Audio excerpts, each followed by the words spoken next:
Hello friends, मेरे YouTube channel basic knowledge में आपका स्वागत है। मैं आज आपको विष्णु भगवान के 7वें अवतार राम अवतार के बारे में बताने जा रही हूँ। बहुत पहले अयोध्या पर राजा दशरथ का शासन था। कौशल्या, सुमित्रा और कैकेयी नामक राजा की 3 पत्नियां थीं, पर दुर्भाग्यवश उनकी कोई संतान नहीं थी। उत्तराधिकारी के लिए चिंतित राजा दशरथ ने अपने गुरु महर्षि वशिष्ठ से सलाह करी। वशिष्ठ ने उन्हें पुत्र कामेष्टि यज्ञ करने की सलाह दी। राजा ने पुत्र कामेष्टि यज्ञ किया। यज्ञ की अग्नि से विष्णु भगवान प्रकट हुए। उन्होंने खीर से भरा कटोरा राजा दशरथ को देते हुए कहा, दशरथ, मैं तुम्हारी भक्ति से प्रसन्न हूँ। यह खीर का कटोरा लो और इसे बराबर बराबर अपनी रानियों में बांट लेना। शीघ्र ही तुम्हारी मनोकामना पूर्ण होगी। राजा ने भगवान विष्णु के कथानुसार खीर रानियों में बांट दी। समय के साथ रानियों ने राम, लक्ष्मण, भरत और शत्रुघ्न को जन्म दिया। चारों राजकुमार दिव्य गुणों से परिपूर्ण थे। अपनी बाल लीलाओं के साथ सभी का मन मोहते हुए वे बड़े होने के कारण शीघ्र ही सभी कलाओं में निपुणता प्राप्त कर उन्होंने अपनी शिक्षा पूरी करी।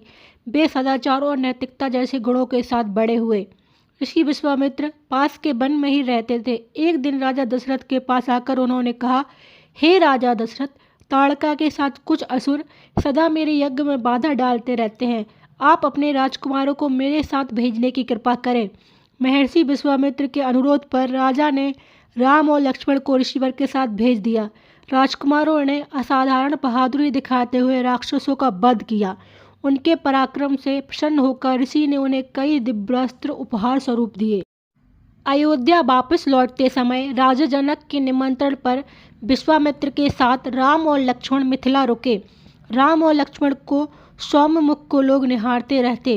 राजा जनक ने अपनी पुत्री सीता का स्वयंवर रखा था। राम ने भी ऋषि के कहने पर स्वयंवर में भाग लिया। शर्त यह थी कि जो भी शिव धनुष पर प्रत्यंचा चढ़ाएगा वह सीता से विवाह करेगा। कई राजकुमार असफल रहे। अंत में राम धनुष उठाकर प्रत्यंचा चढ़ाने लगे तो धनुष 2 टुकड़ों में टूट गया। सभी उपस्थित लोग आश्चर्यचकित रह गए। राम के साथ सीता का विवाह हो गया। राजा दशरथ ऋषि वशिष्ठ की सलाह से राम को अपना उत्तराधिकारी बनाना चाहते थे। राम के राज्याभिषेक की तैयारियां प्रारंभ हो गई। मंथरा ने आकर कैकेयी को यह समाचार दिया और उसके कान भरने प्रारंभ कर दिए। उसने कैकेयी को भरत को राजगद्दी और राम को 14 वर्ष का वनवास देने के लिए राजा से अपने 2 वर मांगने को उकसाया। रानी कैकेयी ने राजा दशरथ को अपने कमरे में बुलवाया। जब राजा ने उन्हें काले वस्त्रों में खुले केश के साथ देखा तो हैरान होते हुए उन्होंने पूछा, हे कैकेयी, तुम्हें क्या हुआ है? यह क्या हाल बना रखा है? कैकेयी ने उत्तर दिया, राजन, कुछ वर्ष पूर्व आपने मुझे 2 वचन दिए थे। क्या आप उसे पूरा करेंगे? कैकेयी के व्यवहार से हैरान दशरथ ने कहा, अवश्य रानी, पर अचानक तुम्हें वो 2 वर क्यों याद आ गए? कैकेयी ने कहा, राजन, इसका अवसर आ गया है। आप एक न्यायपरायण राजा है और अपने वचन का पालन अवश्य करेंगे। अचरज में डूबे हुए दशरथ बोले, हाँ, वह तो ठीक है, पर क्या तुम्हें अभी ही वे वर चाहिए? कैकेयी ने दृढ़तापूर्वक कहा, जी महाराज, मैं चाहती हूँ राम को 14 वर्ष का वनवास हो और भरत का राज्याभिषेक हो। दशरथ के कान झंझना उठे, सिर चकराने लगा। विनती पूर्वक बोले, कैकेयी, राम ने तुम्हारा क्या बिगाड़ा है? क्यों तुम उसे और मुझे सजा दे रही हो? इस पर कैकेयी ने धृष्टतापूर्वक कहा, महाराज, कोई प्रश्न ना करे, आपको मेरी इच्छा पूरी करनी ही पड़ेगी। राजा दशरथ ने राम को बुलाकर सारी बातों से अवगत कराया।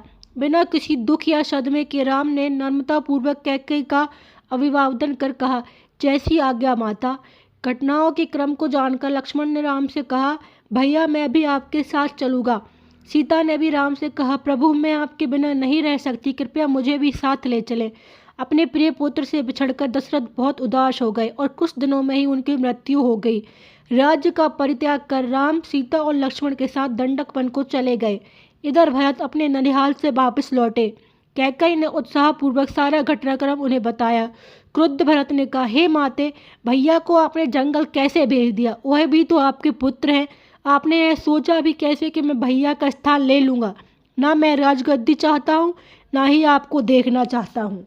राम और सीता की खोज में भरत वन की ओर चल दिए। उनसे मिलकर भरत ने विनती करी, भैया, कृपया वापस चलिए। अयोध्या का राज सिंहासन आपका है, चलकर उसे संभालिए। राम ने उन्हें सांत्वना देते हुए कहा, भरत, मैंने माता पिता को वचन दिया है, उसे अवश्य पूरा करूँगा। क्षुब्ध हृदय से भरत ने राम से कहा, भैया, मैं राजगद्दी पर नहीं बैठूंगा, वह आपका है और आपका ही रहेगा। आपके आने तक आपकी पादुका ही राज सिंहासन पर विराजमान रहेंगी। राम की चरण पादुका लेकर नम आंखों से भरत वापस अयोध्या लौट गए। राम, सीता और लक्ष्मण जंगल में घूमते घूमते पंचवटी पहुंचे और उन्होंने वहीं अपनी कुटिया बनाई। एक दिन लंका के राजा रावण की बहन शूर्पणखा उधर घूमती हुई आ पहुंची। वह राम की सुंदरता से मुग्ध होकर उनसे विवाह करना चाहती थी।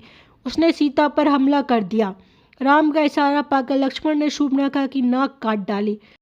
अपमानित शूर्पणखा अपने भाई रावण के पास भागती हुई गई और सीता को अपनी रानी बनाने के लिए उसे भड़काया। रावण ने मारीच को बुलाकर कहा, तुम्हारे लिए एक कार्य है। मैं सीता को अपनी रानी बनाना चाहता हूँ। छल या बल से तुम्हें यह कार्य करना है। रावण की आज्ञा मानकर मारीच ने सुनहरे हिरण का रूप धरा और राम की कुटिया के पास मंडराने लगा। सुनहरे हिरण को देखकर सीता ने उसे पाना चाहा। राम के पास जाने पर वह उन्हें भटकाता हुआ दूर ले गया। काफी दूर जाने पर राम ने तीर मारा। तीर लगते ही मारीच भूमि पर गिरते ही राम की आवाज में चिल्लाया, लक्ष्मण, जिससे सीता और लक्ष्मण भ्रमित हो जाएं। इस प्रकार रावण की युक्ति कामयाब हो गई। राम की डूबती हुई आवाज सुनकर सीता चिंतित हो उठी। उन्होंने लक्ष्मण से कहा, तुम्हारे भाई किसी मुसीबत में है, तुरंत जाओ। राम ने सीता को अकेले छोड़ने के लिए मना किया था, अतः लक्ष्मण ने सीता से कहा, माता, मैंने भी आवाज़ सुनी। भाई किसी भी मुसीबत से निपटने में सक्षम है। मुझे इसमें किसी की चाल लग रही है। मैं आपको अकेला नहीं छोड़ सकता। सीता ने भावुक होते हुए लक्ष्मण को आज्ञा दी, लक्ष्मण, यदि तुम भाई का भला चाहते हो तो तुरंत जाओ। कुटिया के चारों एक रेखा खींचकर सीता को उसके बाहर जाने से मना कर लक्ष्मण चले गए। जंगल में कुटिया के पास ही रावण छुपा हुआ था। सीता को अकेला देखकर वह उन्हें हरने आया। साधु के रूप में वह भिक्षा मांगने आया। सीता भिक्षा देने बाहर आई। लक्ष्मण की खिंची रेखा के भीतर से उसने भिक्षा नहीं ली। सीता को बाहर से भिक्षा देने को कहा। जैसे ही सीता ने लक्ष्मण रेखा से बाहर कदम रखा, रावण अपने असली रूप में आकर वह उन्हें हर ले गया। लक्ष्मण की मुलाकात रास्ते में राम से हुई। उन्होंने पूछा, हे भ्राता, आप ठीक तो हैं? मैंने सहायता के लिए आपको पुकारते सुना था। राम को खतरे का आभास हो रहा था। उन्होंने कहा, लक्ष्मण, वह मैं नहीं था, चलो सीता के पास चले, मुझे कुछ संकट लग रहा है। कुटिया में पहुंचने पर सीता उन्हें नहीं मिली। उन्होंने उसे चारों ओर ढूंढना प्रारंभ कर दिया। उनकी मुलाकात लहूलुहान जटायु से हुई। उसने बताया, हे राम, रावण एक स्त्री को हर ले गया है, वह अवश्य ही आपकी सीता होंगी। मैंने उसे रोकने की चेष्टा करी तो उसने मेरे पंख काट दिए।